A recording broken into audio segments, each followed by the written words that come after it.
Om Namo Bhagavate Vasudevaya. Om Namo Bhagavate Vasudevaya. Om Namo Bhagavate Vasudevaya.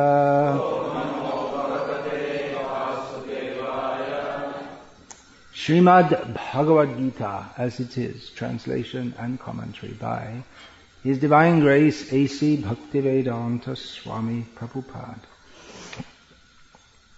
Chapter 18, text 20. Sarva bhuteshu yenaikam bhavam avyayam ikshate avibhaktam vibhakteshu tajñānam vidhi sattvikam. Translation: that knowledge by which one undivided spiritual nature is seen in all living entities, though they are divided into innumerable forms, you should understand to be in the mode of goodness. Purport: a person who sees one spirit soul in every living being, whether a demigod, human being, animal, bird, beast, aquatic, or plant, possesses knowledge in the mode of goodness. In all living entities, one spirit soul is there, although they have different bodies in terms of their previous work. As described in the 7th chapter, the manifestation of the living force in every body is due to the superior nature of the Supreme Lord. Thus, to see that one superior nature, that living force in every body, is to see in the mode of goodness. That living energy is imperishable, although the bodies are perishable. Differences are perceived in terms of the body, because there are many forms of material existence in conditional life. The living force appears to be divided. Such impersonal knowledge is an aspect of self-realization. In this section of Bhagavad-gita, Lord Krishna describes the knowledge of people in different modes of nature. Now I may say, well, how can knowledge be in different modes of nature? Because knowledge is independent of the modes of nature. Knowledge is that which is known, just like 2 + 2 = 4, whether you're in the mode of goodness, passion, or ignorance. So what does it mean? It's neither in the mode of goodness, passion, or ignorance. It's just a statement. So here we can understand knowledge to mean what people think they know, or their outlook. Just like someone may say,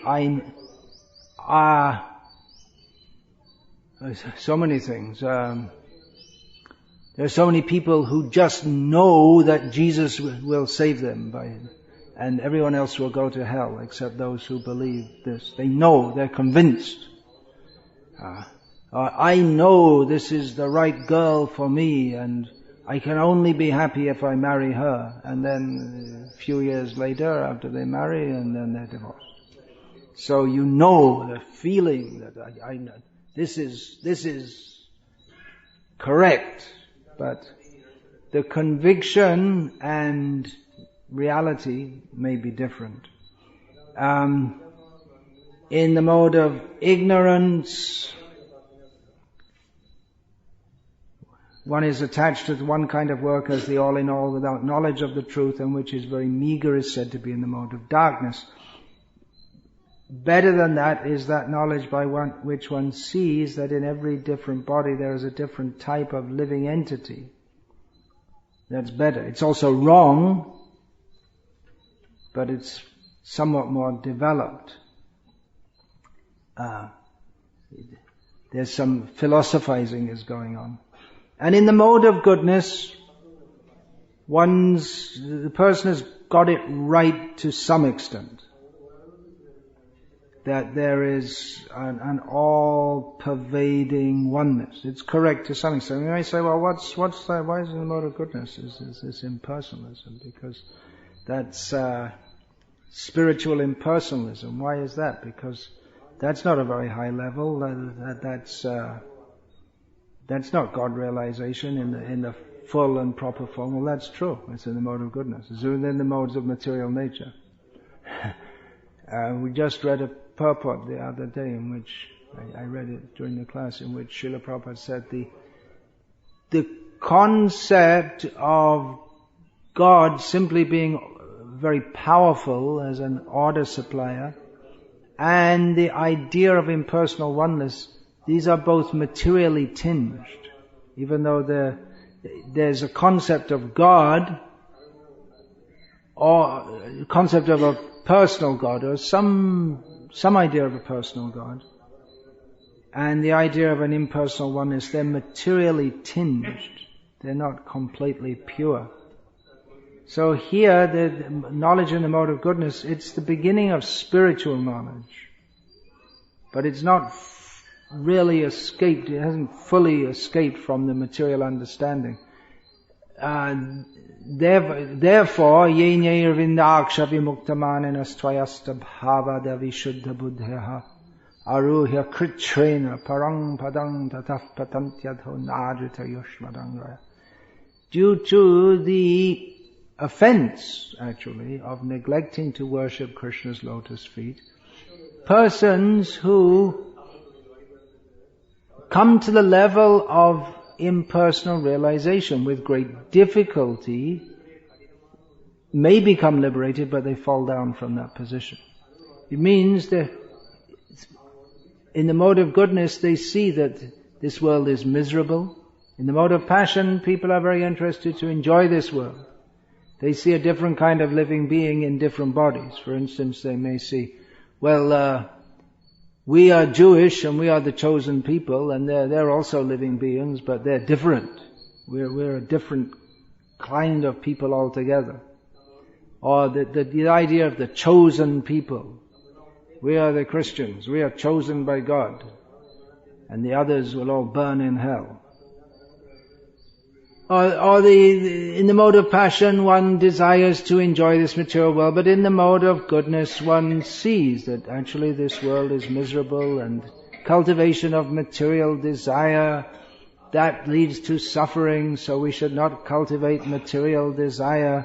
They got many of the preliminary points of spiritual knowledge correct. It's not actually spiritual knowledge, but it is a spiritual perspective on the material world. Otherwise, it's not knowledge of spiritual existence, but it's a perspective on material existence which is above that of most people in the world who are simply trying to enjoy it. So it's definitely a much higher level than that of the mode of passion, what to speak of the mode of ignorance. And a person with great difficulty, if they have no spiritual knowledge of Krishna and they have no particular interest in developing that, but they may be interested in becoming free from this material world, it's not easy if you don't have a taste for Krishna consciousness, because the nature of the living being is to enjoy, and there's no particular enjoyment means via the senses, either spiritual or material, but they have no information of spiritual senses. And so their whole program is negative, denying material existence. And although they may speak of Brahmananda, it's nothing really much except just the relief from being out of material existence. It's the kind of relief you get if someone says, I'm now going to give you an experience of great satisfaction. But first of all, you just have to wait for 20 seconds. And during that 20 seconds, I'll beat you viciously. And after that, I'll stop. And then you can feel great satisfaction that now you stop getting beaten. The relief, Just let me do something for 20 seconds, and then after that, you will feel a great feeling of, now things are much better. So It's a fool's happiness, actually, this impersonal liberation. It's not for people who are somewhat intelligent enough to see that this material world is miserable, but not intelligent enough to understand that parastasmatu bhavanyo vyakto vyaktat sanatanaha yassa sarveshu bhuteshu nashyatsu na vinashyati. That beyond this world of birth and death, which is created and destroyed, there is a sanatan dhamma, an eternal abode, which exists eternally, and it's full of bliss. But they're not intelligent enough to accept that, or they're not purified enough. Therefore they're called avishuddha, they have avishuddha buddhiya. Their consciousness is purified to some extent, but not fully. They're shuddha buddhi, in the sense that they're not cultivating material desire, but not it's avishuddha, it's not fully purified. So this we can understand also from the understanding that this material world is a perverse reflection of the spiritual world. So the mode of goodness is the highest part of the highest level of material existence. So if you it's at the threshold of the material and the spiritual. So if you just look up a little bit, go a little bit further, then you just come to the entrance of the spiritual world, which is the undifferentiated. And then you think, well, no, this is spiritual. Well, it is spiritual, but not much. So what does that mean? That means that if this material world is a perverted reflection, then this material world, as is stated in the 15th chapter of Bhagavad-gita, and that idea is given there, then there is activity in the spiritual world. There are friends, families, cooking, enjoying, but those who have, by their own analysis, come to the understanding that this material world is miserable, they have analyzed what are the causes of those misery. The cause of the misery is friends, family, eating, everything. So they just try to, and they think that they try to stop all these things, and they think the highest level is to become detached from family life and stop eating, and which may be a symptom of an advanced person. We find the 6 Goswamis of Vrindavan are described as nidrahara vihara kadi vijita. They're conquered over eating, sleeping, and attempts to enjoy this world. That may be a symptom of a spiritually advanced person, but it's not in and of itself the symptom of a spiritually advanced person, because there are many elderly people who just lying on a bed for years, just in between living and dying, and they practically give up eating and sleeping also, or at least eating. They may sleep a lot, and they don't engage in activities for material enjoyment. So, but that doesn't mean they're liberated from. It just means that they're suffering, actually, in that condition. It doesn't mean that they're spiritually advanced.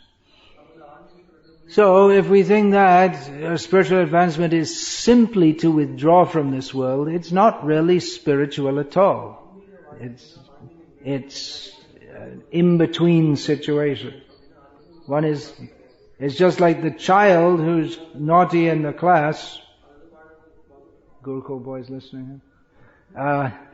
They may be told to stand in the corner with their hand on their head, something like this, and with their face facing the wall.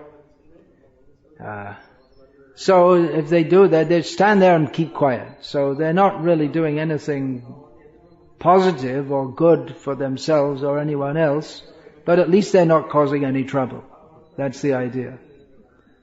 So impersonal liberation is something like that. In this material world, everyone is envious and they're causing trouble for each other. And impersonal liberation means, okay, just shut up and keep quiet. That's all. But real, or like being in a prison. This mature world is compared to a prison.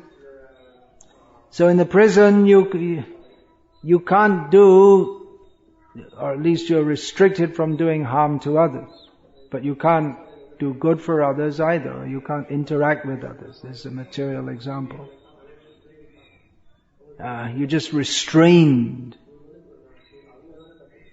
But actually the spiritual world is a world of activity, but that activity, because envy is absent, and because Krishna consciousness is present, there's much activity. It is the world of spiritual enjoyment, and this world is the world of material enjoyment. Material enjoyment leads to suffering. So the impersonalists, or those in the mode of goodness, conclude that, enjoyment leads to suffering. Okay, we'll stop enjoying and then we'll stop suffering also. That example Srila Prabhupada gave is given by the previous acharyas. You have a pain in your eye, and then someone comes along and says, I'll stop the pain in your eye forever. There'll be some more pain for a little time, but then it will stop forever. And then he just gouges your eye out. And there's some more pain, but then it heals and there's no more pain in the eye. But you can't see with it either. So in the same way, impersonalists think that, well, this material world is full of suffering, so we'll go through some austerities for some time, and then we'll be released from it. But it's not the proper solution. The proper solution is to be cured, and you can see properly. So the idea of the impersonal, this is what Buddha was supposed to have realized by his own analysis. That by seeing the world, this world is miserable, just by his own analysis. So that's possible in the mode of goodness to see that. Janma mrityu jara vyadhi. To see that birth, death, old age and disease is suffering. Just to see that is etaj jnanam. This is knowledge, Krishna says. This is one of the factors of knowledge.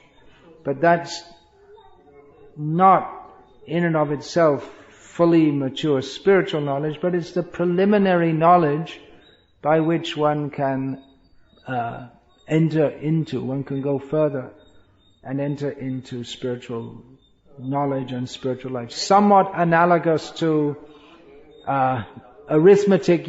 You can't really call it mathematics, but yeah, it is in one sense, but not really. If you meet someone and you say, well, what have you studied? He says, mathematics. Oh, really?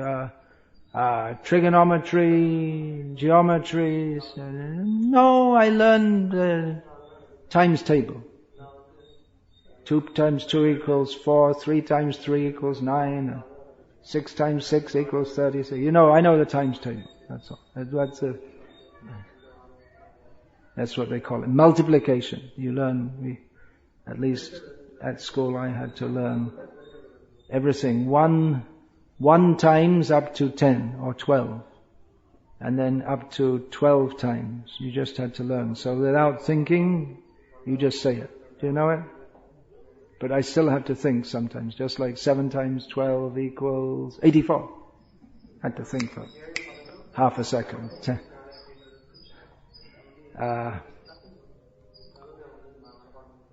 Yeah, it's 84.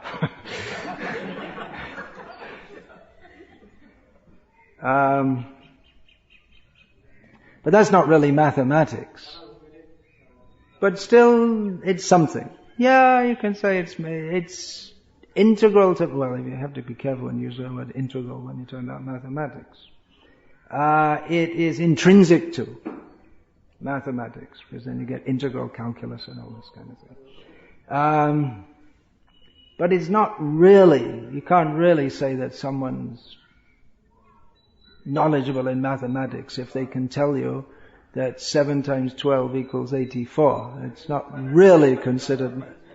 If you want to be generous, you could say, well, they know something, but it's not really very much. So, better on spiritual knowledge, real spiritual knowledge begins with understanding not only that material not only that enjoyment in this world is illusory, but that there is real enjoyment in the spiritual world. There is a spiritual world where enjoyment is real. Material enjoyment comes from Rajoguna, karma, desire, fulfill, the interaction of the senses with the sense objects. And spiritual enjoyment comes from Shuddha Sattva. The Sattva Guna means to come to the zero position.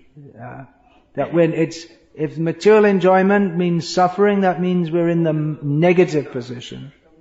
And to come to the position where we're no longer engaged in material enjoyment, we're just still, silent, stabdamiva. Just like a tree, something like that. It's actually somewhat analogous to Tamagun.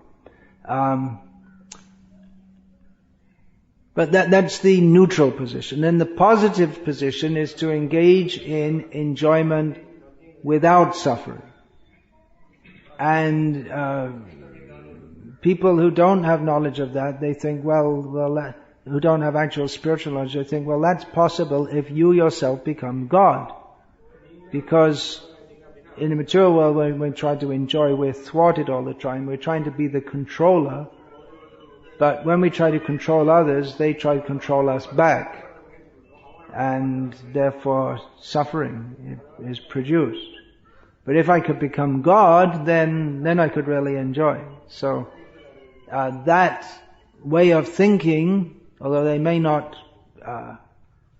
fully think it all out. What's the word for that? They may not fully formulate this idea, but that's the idea of the materialist, that let me become just like God, let me become the controller. So, and we find impersonalists also, they often think that, I become God. By the impersonal method, I've risen above everyone else. So I'm God. I'm above all of you, so I must be God. But the proper understanding is that we are tiny little beings, which shouldn't be very difficult to understand. But it is for materialistic people, because it's too horrible for them to accept that I'm not the center of the universe. I'm not the supreme enjoyer. The thought of it is just too horrible for them. And not only am I not, but I can never be also. So then they thought, and better just merge into some oneness than. So it may be sattva gun, but some admixture of or underlying envy of Krishna remains, but the Shuddha Sattva. Sattvam Vishuddham Vasudeva Shabditam. This is the position of Vasudev, the fully pure position, who he actually appears to give birth to Krishna. Vasudeva, the father of Krishna. His mood of service to Krishna is intense, so he's able to take that position.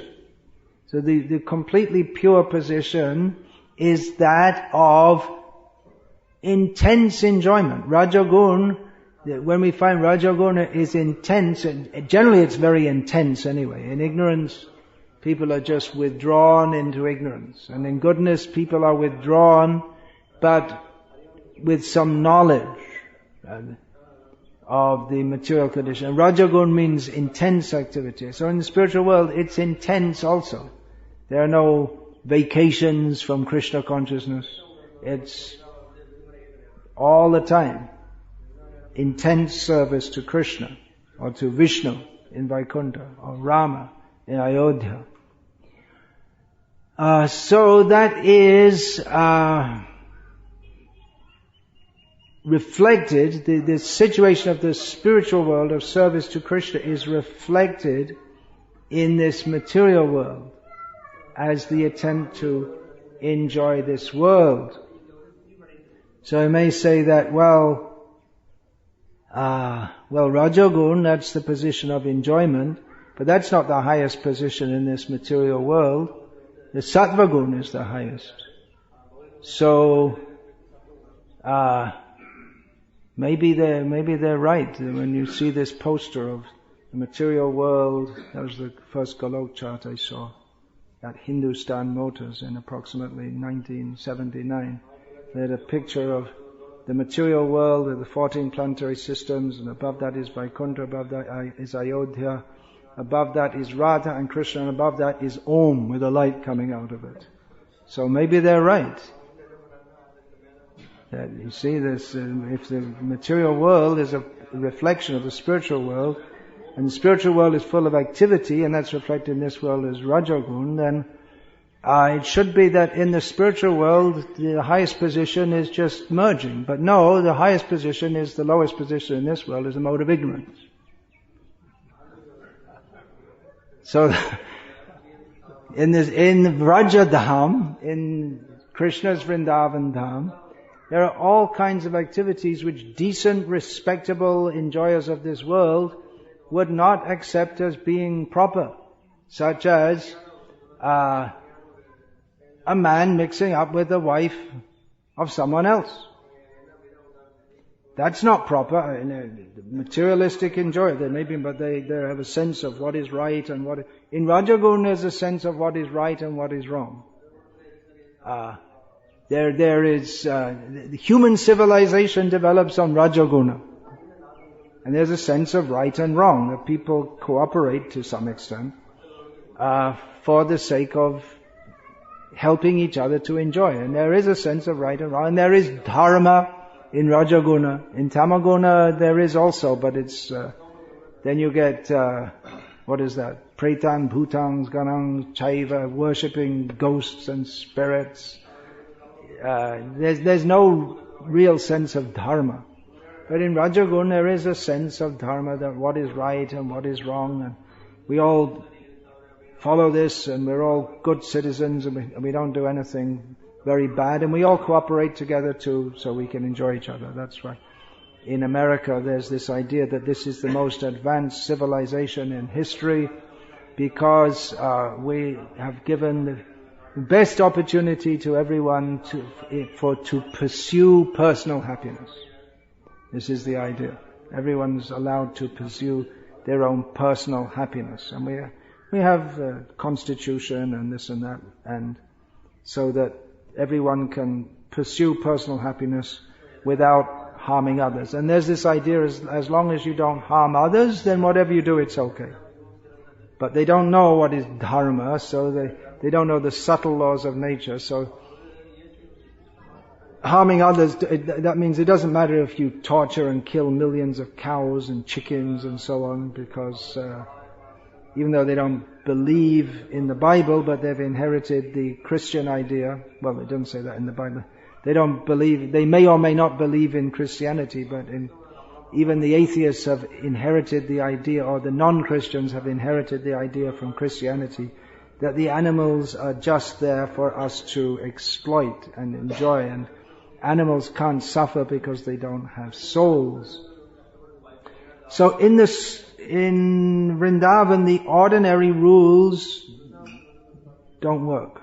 They don't apply.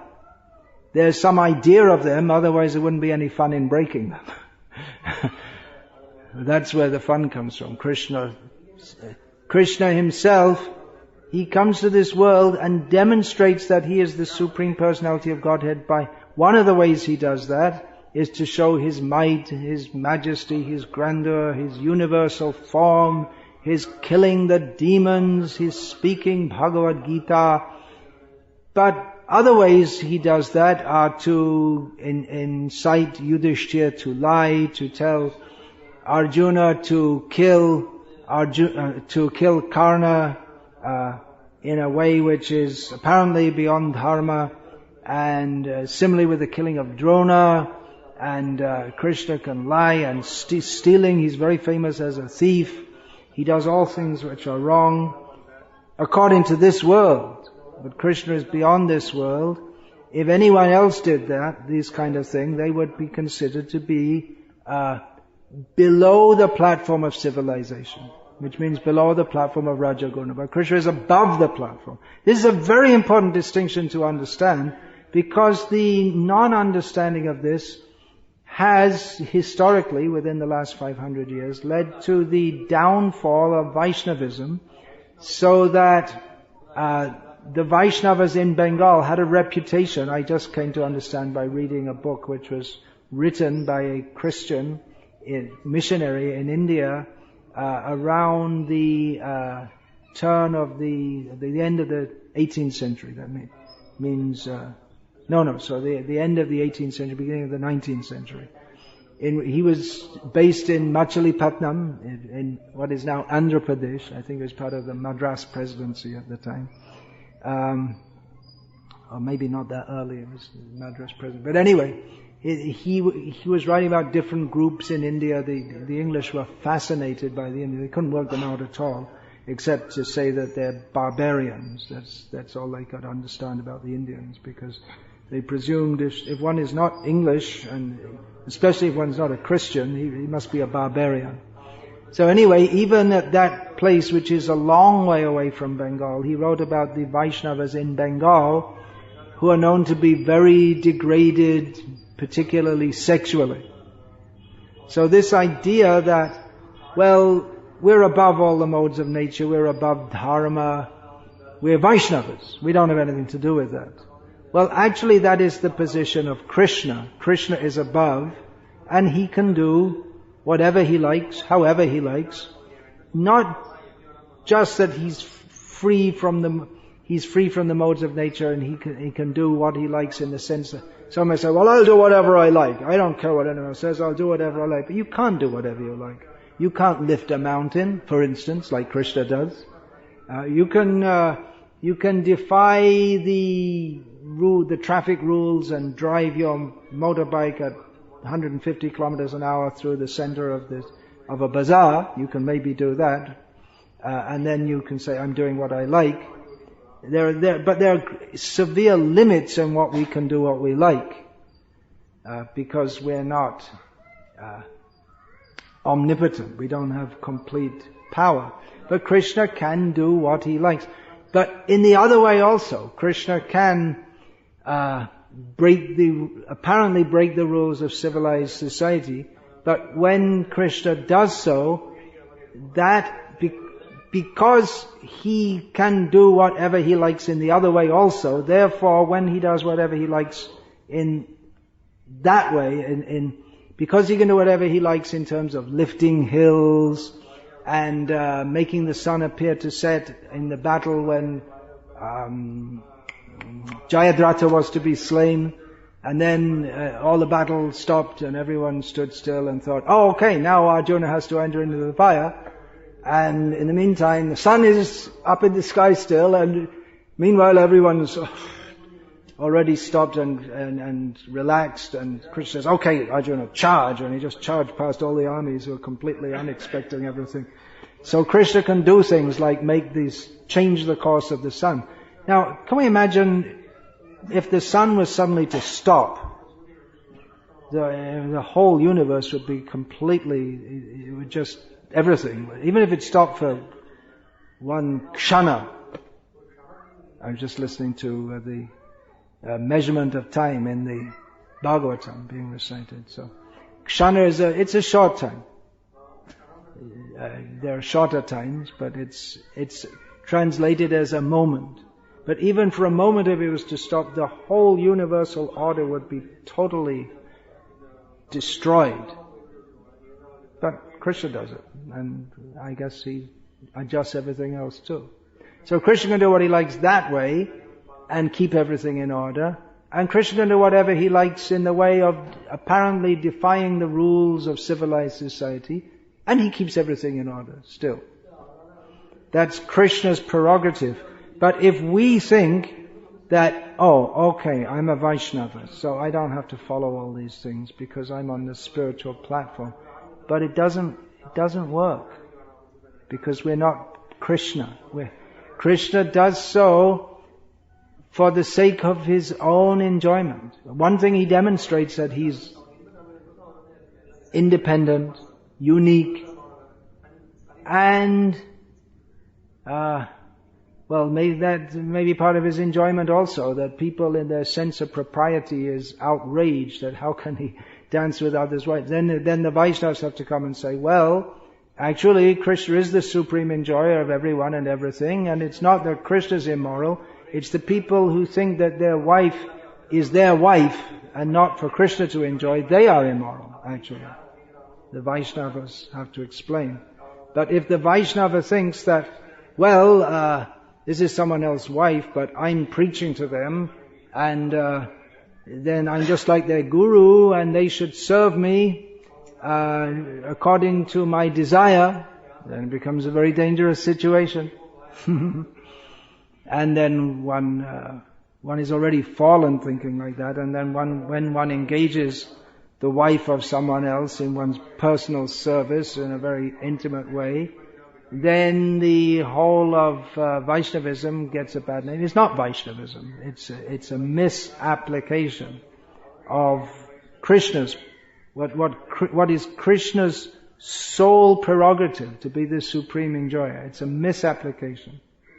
The Vaishnava may do something which is not allowed or not considered proper according to society in general. He may do so for the service of Krishna.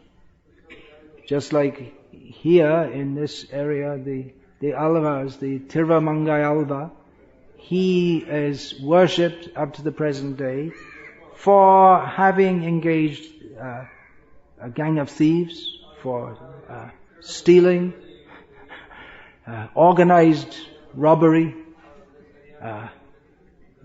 organized an army to go and defeat the Buddhists and steal their big golden deity of Buddha and melted it down, and you can still have darshan of that melted down gold at the dome of Sri Rangam. So that you can do. But that's also not recommended for everyone in all times, places and circumstances. But a Vaishnava can do such things if one's actually completely on the transcendental platform and completely doing it for the pleasure of Krishna.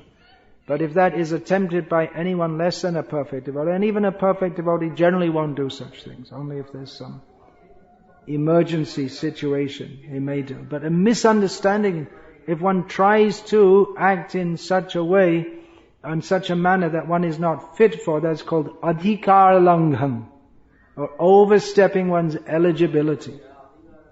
That is the cause of fall down. So, Sattva Gun, that is focused on detachment from this material world. But without understanding the nature of the spiritual world, it can only go as far as impersonalism. So that's why we may be surprised that, knowledge in the mode of goodness, that leads to impersonalism, yeah. Unless there's knowledge of anything higher, that will only bring us to impersonalism. And the more we go up in the spiritual world, the more personal it becomes. That is apparent from the narration of Brihad Bhagavatamrita. Gopakumar, he goes to Vaikuntha, and there's love there of Narayan, but it's a very formal kind of love. When he he's told he won't give up his dress as a cowherd boy, which is inappropriate. Just like if there's someone from the cowherd caste today, this is a rough example, they have to go and meet, somehow or other they get some opportunity to go to the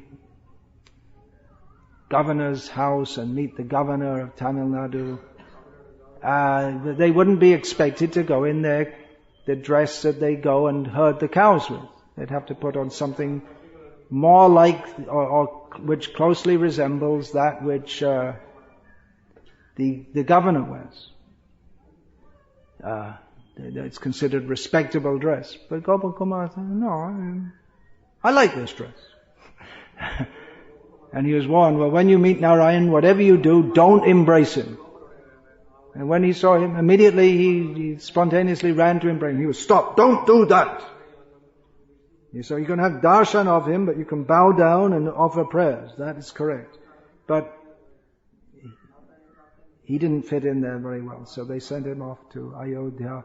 It's more personal. Then he went to Dwaraka, and still something not right. And then when he reached to Vraja, the land of the pasturing grounds where Krishna is, fully personal. And then Krishna embraced him. So Vrindavan Dham, that is manifested in this material world, and that is original, which is what's manifested in the material world is non-different from the original, but that is the land of full enjoyment. And that enjoyment is sense enjoyment. But the sense enjoyment means one is happy by seeing Krishna, tasting Krishna, touching Krishna. But more happy, the sense of enjoyment is not perverted in the sense that one's enjoyment comes more from seeing Krishna enjoy. One is happy to see Krishna enjoying, tasting, touching, tasting, smelling, hearing. So all arrangements are made for Krishna's enjoyment. Instead of thinking myself the enjoyer, there's all nice music for Krishna, nice food for Krishna, arrangements are made for Krishna to unite with his lovers and his most beloved, and there's dancing with Krishna, fighting with Krishna, but everything, the fighting of friends, but that Krishna is the center, how he will enjoy. And in this material world, Rajaguna, the idea is let me enjoy. And then you can never be happy, because there's no happiness for the living being. There's no actual happiness outside of the happiness of Krishna. In Tamagun, some extreme manifestations of Tamagun are depression, feeling like you want to die, suicidal tendencies. Is when one becomes extremely frustrated and disappointed and depressed. So in the spiritual, in Vrindavan also, feelings of separation from Krishna. One feels that without Krishna, aslishabab, no, this is yugayatam nimeshena chakshusha pravrishayat shunyayatam jagat sarvam govinda virahena me. That whatever, there may be so many things in the whole world which are offered for our enjoyment, but they give us no happiness. Can give us no happiness out of the feeling of separation from Krishna. Or adarshanan marmahatam. We feel marmahata means we feel hurt right to our bones, and even inside our bones we feel it's a very deep feeling of hurt. So a devotee feels that by not seeing Krishna. But that feeling of depression, to this sense that we feel like life is just not worth living. But that in the spiritual existence, that is the highest level, which Chaitanya Mahaprabhu came to demonstrate. That the highest ecstasy is the ecstasy of love for feelings for Krishna in separation. So that is the very, very highest level. And the lowest level in this world is just the opposite, the bottom of Tamagun. There are some manifestations of Tamagun which don't belong at all in the spiritual world. There's Vrita Hingsa. It's also described in Bhagavatam as one of the symptoms of Kali Yuga. Meaningless violence. That is a symptom of Tamaguna. So we just take pleasure in seeing others in pain. But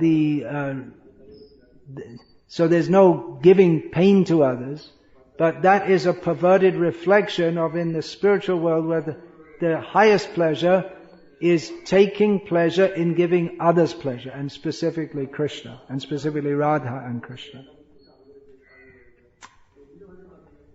So there are some thoughts about this. This theme could be investigated more. Maybe in your Golok chat presentation you could. I'm sure if you go deep, anything, if you go into it, you'll find more and more and more and more and more. It's good to think about these things and meditate on these things, so that what is that? Yadrishi shraddha siddhya bhavati tadrishi. By understanding these things and entering into these matters, then we eventually attain to that state of existence. That's a rough translation of Yadrishi shraddha siddhya bhavati tadrishi. Hare Krishna. Any questions, please? No. All right. Hare Krishna. All glories to His Divine Grace, Srila Prabhupada. Srimad Bhagavad-gita as it is, ki jai. Shri Shri Gaur Nitai ki jai.